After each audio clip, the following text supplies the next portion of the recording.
Hi hello welcome to our channel. నేను మీ నాగమణి.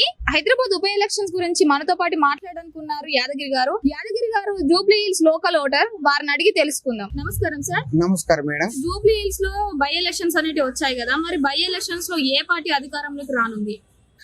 అది ఇప్పుడు అధికార పార్టీ కాంగ్రెస్ నవీన్ యాదవ్కి ఇచ్చారు.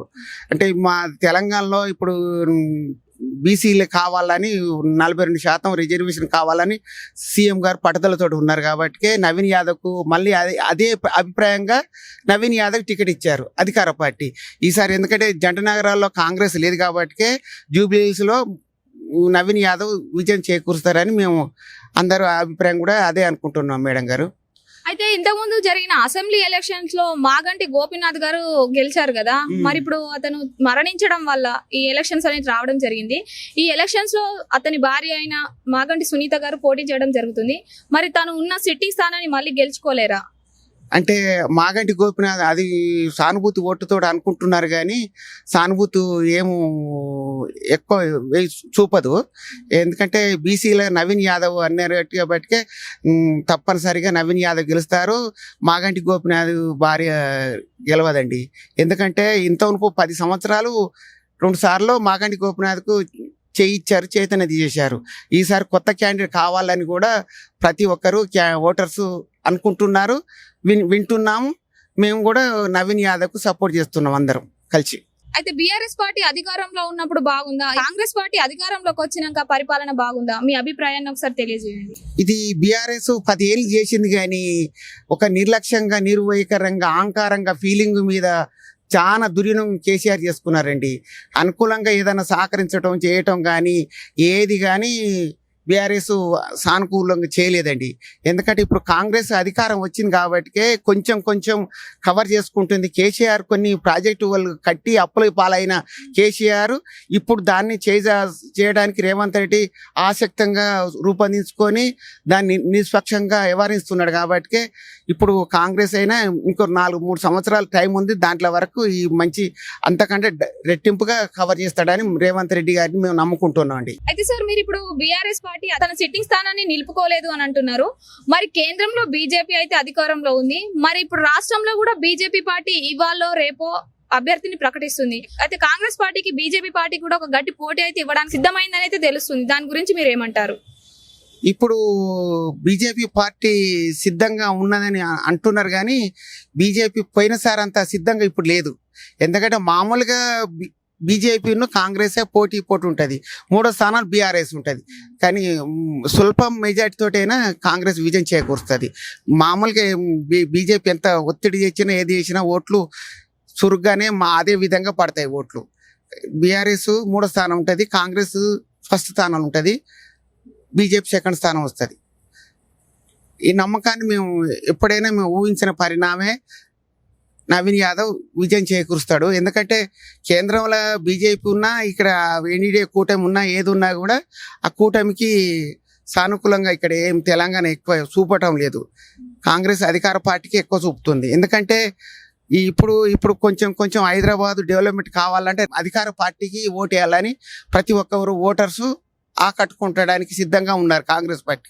ఇప్పుడేంటే రేవంత్ రెడ్డికి ప్రతి సీఎం వచ్చిన కాంచి ఉద్యోగాలు కానీ, పోలీసు ఉద్యోగాలు కానీ, అటు చిన్న వ్యవస్థలు కానీ అన్నిటి డెవలప్మెంట్ కవర్ చేస్తున్నాడు.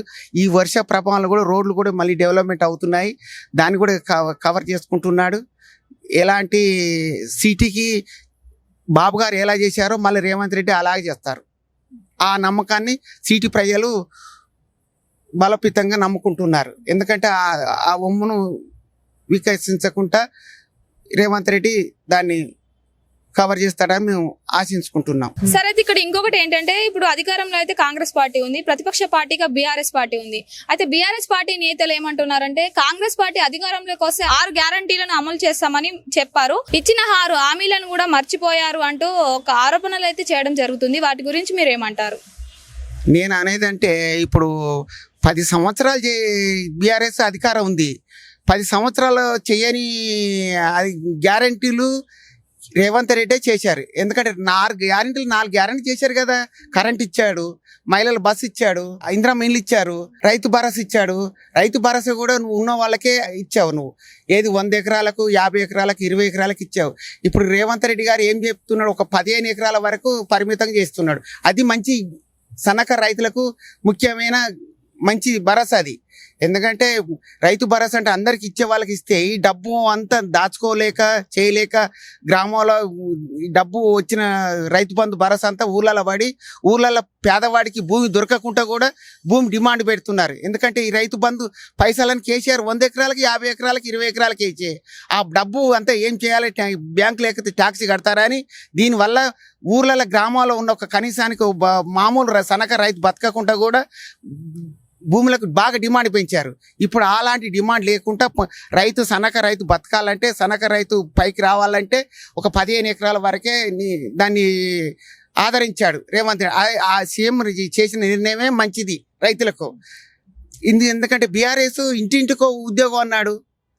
రైతులు దళితులకు 3 ఎకరాలు పోయి ఉన్నారు. వాళ్ళు ఏమన్నా 10 ఏళ్ళు ఏమన్నా చేసింది ఏమన్నా నిలబెట్టుకున్నారా? 10 ఏళ్ళు గ్యారెంటీలు 2 గ్యారెంటీ వేయి, నువ్వు చెప్పు 2 గ్యారెంటీ ఇచ్చి నిలబెట్టలు కదా. ఇప్పుడు హరీష్ రావు గారు, కేటీఆర్ గారు ఉచ్చులు వినిగా ఎగిరెగి పడుతున్నారు.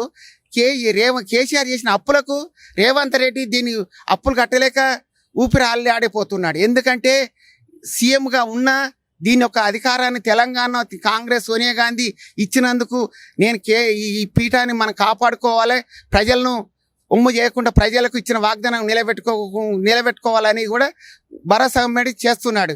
నువ్వు సంవత్సరం లోపలే రేవంత్ రెడ్డి చేసిన గ్రేట్ ఇది. నువ్వు ఆ 10 సంవత్సరాలు చేయని పనులన్నీ రేవంత్ రెడ్డి చేస్తున్నాడు. కానీ రేవంత్ రెడ్డి ఇంకా 4 సంవత్సరాలు ఉంది. ఆ లోపు రేవంత్ రెడ్డి అన్న వాగ్దానాలను నెరవేరుస్తాడు. పింఛన్లు కానీ, తులం బంగారం కానీ, ఏది కానీ అన్నీ కూడా సాధ్యం చేయగలరు. పింఛన్ కూడా 4,000 6,000 అన్నాడు. అది కూడా సాధ్యంగా లాస్ట్ వీక్లో అయినా కనీసం 1 సంవత్సరం లోపు అన్నీ ఏం పెండింగ్ లేకుండా కూడా చేస్తాడని తెలంగాణ ప్రజలందరూ సిద్ధంగా నమ్మకంగా ఉన్నారు. ఇప్పుడు స్థానిక ఎలక్షన్స్ కి కూడా నోటిఫికేషన్ అయితే వెలువడనుంది. మరి స్థానిక ఎలక్షన్స్ లో కూడా అధికార పార్టీ అభ్యర్థులు గెలుస్తారా, లేకపోతే బీజేపీ కానీ బీఆర్ఎస్ పార్టీ అభ్యర్థులు గెలుస్తారా? మీ అభిప్రాయాన్ని ఒకసారి తెలియజేయండి. ఇప్పుడు అధికార పార్టీ వైపే మొగ్గు చూపుతున్నారు. ఎందుకంటే అధికార పార్టీ సీఎం రేవంత్ రెడ్డి కాబట్టికే డెవలప్మెంట్ నిదానంగా అవుతుంది. ఎందుకంటే తొందరగా ఉరకటం లేదు, పరటం లేదు, నిదానంగా జరుగుతుంది. కాబట్టి అధికార పార్టీ 100కు 80% కైవసం చేసుకుంటుంది. బీఆర్ఎస్ తడుపోసిల్లే ఉంటుంది. బీజేపీ కొంచెం కవర్ అవుతుంది. బీజేపీ కూడా 3 పార్టీలలాగా కాంగ్రెస్ అధికార పార్టీ చేకేతన ఎగిరేస్తుంది. ఇదండి ఈ రోజు జూబ్లీ హిల్స్ ఉప ఎన్నికల గురించి లోకల్ ఓటర్ అయిన యాదగిరి గారు తన అభిప్రాయాన్ని తెలియజేశారు. ఈ అంశం కనుక మీకు నచ్చినట్లయితే మా ఛానల్ ని సబ్స్క్రైబ్ చేయండి. మీ అభిప్రాయాన్ని కామెంట్ రూపంలో తెలియజేయండి. Thank you.